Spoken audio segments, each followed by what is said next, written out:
Yesu asifiwe. Tumekuja asubuhi ya leo kuambia kwamba Mungu anawapenda. Biblia inasema katika Waefeso 2:4 ya kwamba Mungu ni mwingi wa rehema, ya kwamba Mungu ni mwingi wa neema. Kwa hivyo asubuhi ya leo tumekuja kukuambia kwamba Mungu anakupenda. Haitalishi utendalo, haitalishi kwanza ama unaamini ya kwamba anakupenda ama hauamini, lakini la kweli ni kwamba Mungu anakupenda, na ndio kwa maana amekuamsha asubuhi ya leo, ndio kwa maana amekupa afya asubuhi ya leo, kwa sababu hakuna yeyote ambaye anaweza kujiamsha hata kama matendo yako ni mazuri namna gani, lakini ni Mungu aliyekuumba ambaye amekuamsha asubuhi ya leo. Na tumekuja kukuambia kwamba kwa sababu ya huu upendo Mungu alimtoa Yesu ili akafa akawa dhabihu, ili siku ya leo utakapomwamini ukafanyika haki mbele ya Mungu. Kwa hivyo hizi si historia, hii ni habari ya uzima wa milele ambayo tumekuletea asubuhi ya leo. Na Mungu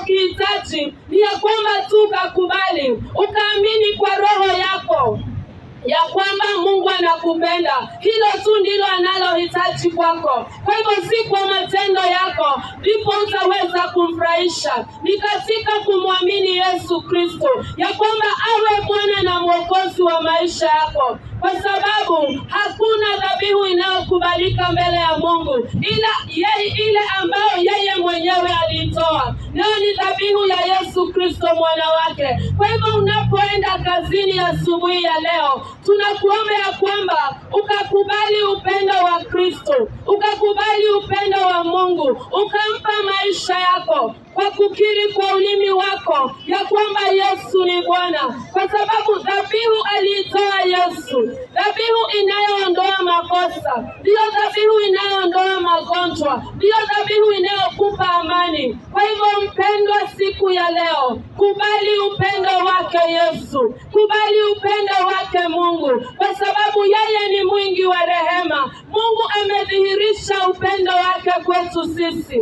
kupitia Yesu Kristo, na tunaweza kuona hayo tukisoma maandiko na kuona mambo ambayo Mungu Yesu aliyoyatenda alipokuwa humu duniani, ya kwamba aliwaponya wagonjwa, ya kwamba aliwafufua wafu. Hiyo ndiyo Mungu anayodhihirisha hata siku ya leo, na anachokihitaji kwako ni ya kwamba ukaamini kwa roho yako ya kwamba anakupenda. Kwa hivyo unapoelekea kwenye shughuli zako, hii ni nafasi bora ya kukupa uzima wa milele, kwa sababu Biblia inasema ya kwamba yeyote ambaye amemwamini Yesu Kristo ana uzima wa milele, ya kwamba ghadhabu ya Mungu imeondolewa kwake yeye ambaye anayemwamini Yesu Kristo. Kwa hivyo ndugu yangu, dada yangu, wokovu si matendo yako mema, hayo hayawezi kukuokoa. Wokovu ni kumwamini Yesu Kristo. Wokovu ni kukiri kwa ulimi wako ya kwamba Kristo ndiye Bwana na Mwokozi wa maisha yako. Ni nafasi iliyo bora namna gani ya kukupa nafasi ya kufanyika mwana wa Mungu, kwa sababu Biblia inasema katika Yohana 1:12 ya kwamba kwa wote waliomwamini, kwa wote waliompokea, aliwapa uwezo wa kufanyika wana wa Mungu. Kwa hivyo siku ya leo ninakupa nafasi ya kuhusiana na Mungu kama mwana, sio kama mtu wa kawaida, kwa sababu upendo umetolewa kwa kila mtu. Yesu alipotoa ile dhabihu, ilikuwa ni dhabihu moja na ya kutosha, na ni dhabihu alitoa kwako wewe, hata kwa yule ambaye hajazaliwa. Ile dhabihu ni yake, lakini letu ni kupokea.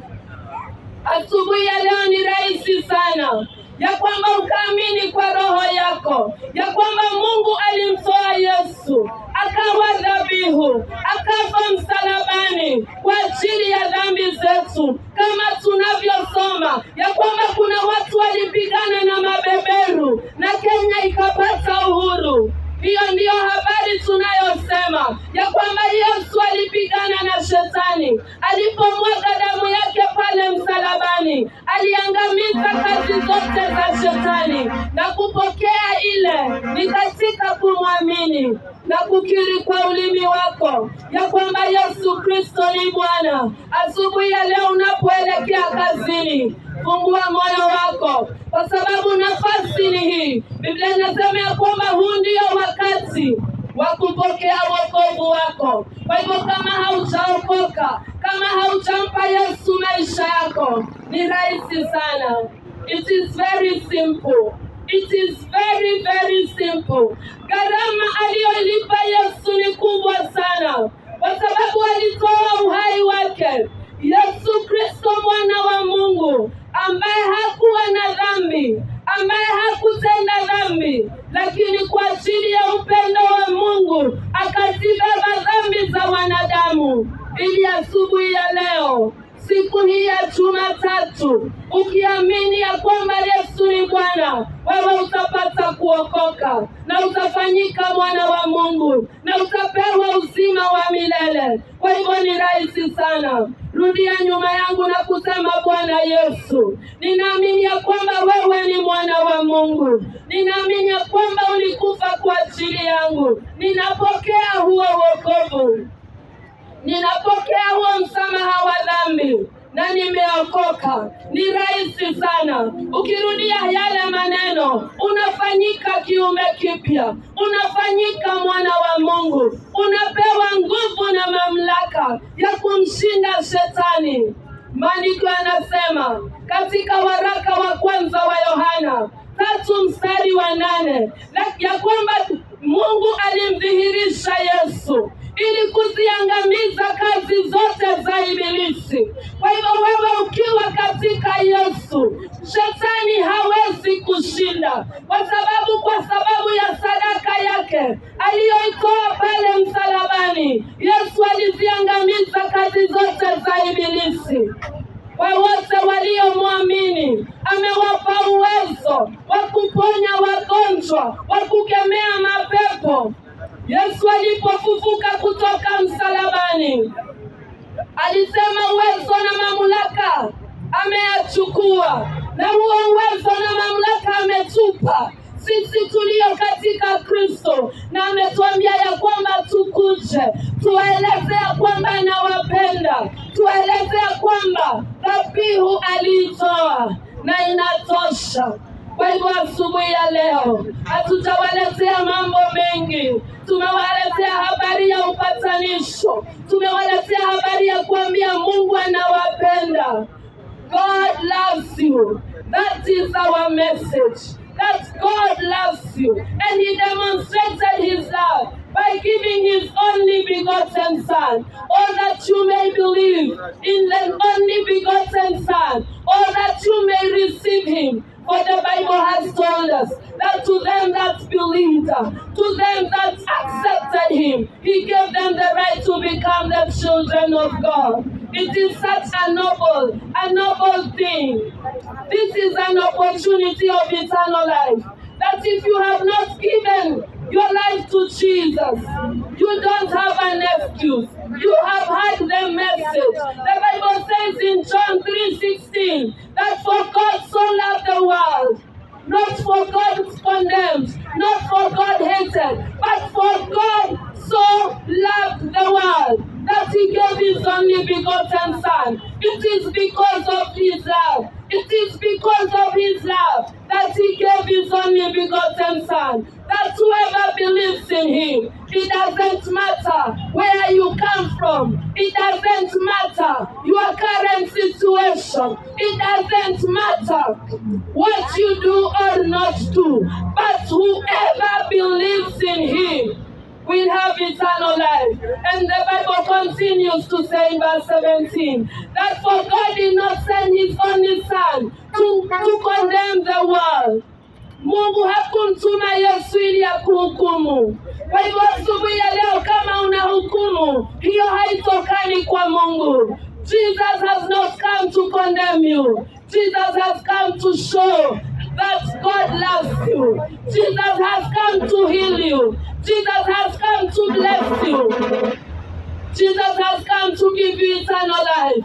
And all you need to receive this is just to believe in your heart and to confess with your mouth that Jesus Christ is Lord. The Bible says in Hebrews chapter 9 verse 14 that the blood of bulls did not satisfy God. That is why he gave his only begotten son. And even today, matendo yako haitoshi.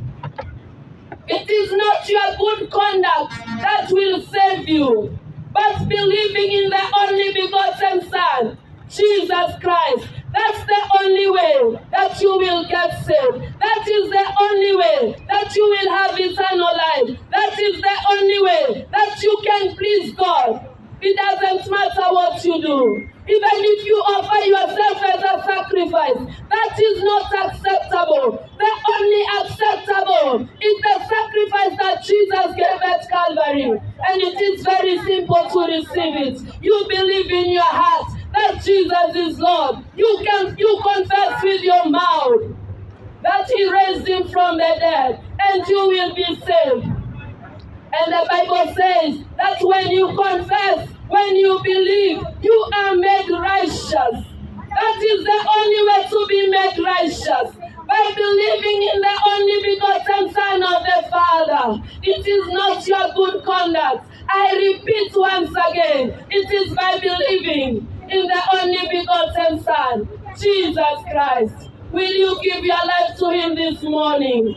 Will you give your life to him this morning? And all he will do is to shower you with his blessing. He will give you eternal life.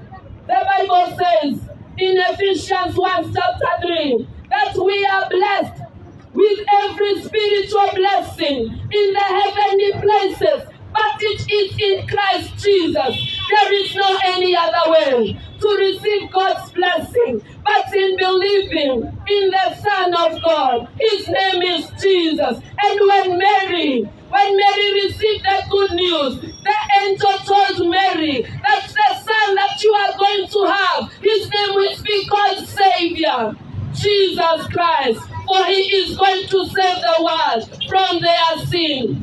There is no any other sacrifice. There is no any other way but to believe and to confess that Jesus is Lord. That is the only way to receive the love of God. Labda unasumbuka, unateseka, naye Mungu amepatiana jawabu, na unalohitaji ni kuamini. I want to give you another opportunity. That you receive eternal life. That you receive this love of the Father. It is simple. You just have to repeat after me. Say, Lord Jesus, I believe that you died for me. I receive the gift of salvation. I receive the forgiveness of sin. I am now born again. I'm now a child of God. Believe me, if you have repeated that short prayer, you are now a new creation. The Bible says in 2 Corinthians chapter 5 verse 17 that whoever is in Christ is a new creation. The old is gone. Behold, everything has become new. You are now a new creature. You are now a son of God. In the name of Jesus. My name is Liz. We come from Jubilee Christian Church, Vicaro. It is located at Roasters, 867. Our pastors are Pastor Maurice Dashero, Pastor Pauline Dashero. We invite you to our services. It begins at 8:30 and our second service at noon. You are most welcome. God bless you. God loves you. Amen. Amen.